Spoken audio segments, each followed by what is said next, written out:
Si vous pressez le fruit trop vite ou trop fort, eh bien on perd des qualités intrinsèques du fruit.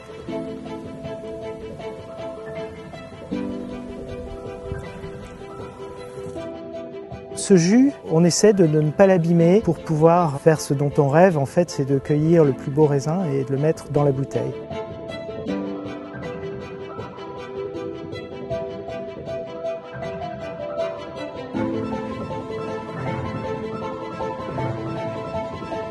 De père en fils, il y a toujours eu des vignerons dans la famille, mais mon père a créé le domaine quasiment tel qu'il est aujourd'hui, en 1953. Et en sortant de l'école, comme je savais tout sur tout, mon père m'a dit écoute, c'est peut-être plus simple si tu t'installes séparément, tu crées ton propre domaine et puis comme ça on sera en parallèle. N'ayant peur de rien et étant un sombre idiot, j'ai suivi ça et au bout de 2 ans, j'ai simplement compris que tout ce que j'avais appris ailleurs ne s'appliquait pas à l'Anjou et au cépage que l'on cultive ici, qui est le chenin blanc.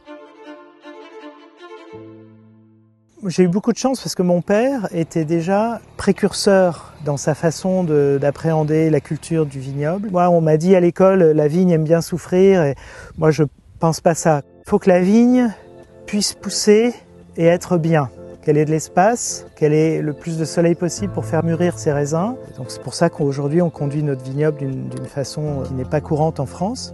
On s'est mis à planter la vigne avec un espacement plus grand entre chaque rang et une hauteur de palissage supérieure, ce qui permettait d'augmenter le temps d'ensoleillement tout simplement. Plus il y avait de capteurs solaires, plus on avait de chances de faire mûrir le raisin. La difficulté que l'on a avec le chenin blanc, c'est qu'il ne mûrit pas de façon homogène. Sur un même arbre, on a 5 ou 6 fruits très différents. Chaque fruit donne un jus et un goût différents.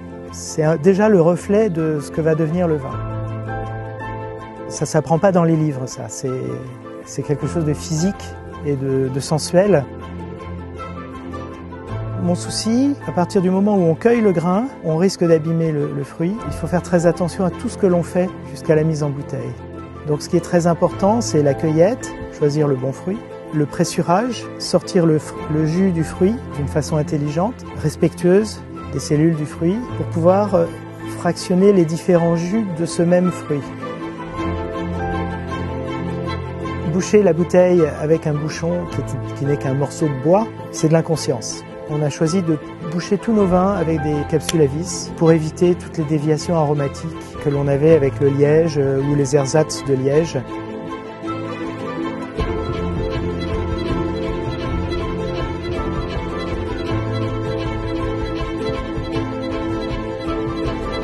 Moi, ce que j'aimerais, c'est que nos clients, quand ils boivent une de nos bouteilles, puissent s'imaginer l'endroit d'où elle vient, d'où le raisin vient et d'où le vin vient.